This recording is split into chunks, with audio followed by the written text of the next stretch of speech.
មនុស្សសម័យនេះបោកប្រាស់មានគ្រប់រូបភាពទាំងអស់បងប្អូនអញ្ចឹងបងស្រីម្នាក់នេះគាត់ចូលទៅទិញអីវ៉ាន់ណាបងប្អូននៅតាមហាងខោអាវហើយដល់ពេលដែលគាត់គិតលុយគឺគាត់បានលួចបដូរ scan ណាបងប្អូនឥឡូវយើងភាគច្រើនយើងនិយមប្រើ scan QR អីហ្នឹងចឹងគាត់ចាប់ផ្ដើមបដូរ scan យកអា scan คล้ายៗរបស់គាត់ហ្នឹងយកទៅបិទទៅលើ scan ពិតប្រាកដរបស់យើងណាបងប្អូនចឹងយើងត្រូវចាប់អារម្មណ៍មើលឲ្យមែនតើណាកុំធ្វើឲ្យប្រហែលសោះចំពោះអារឿង scan ហ្នឹង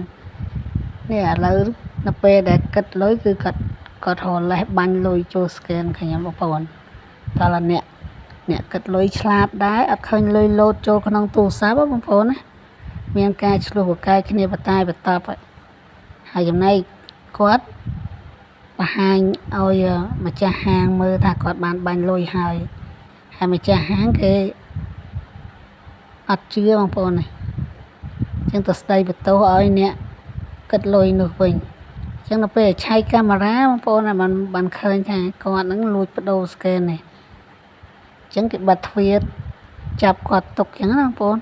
ព្រោះមនុស្សឥឡូវបោកប្រាស់ឆាវណាបងប្អូនអើយ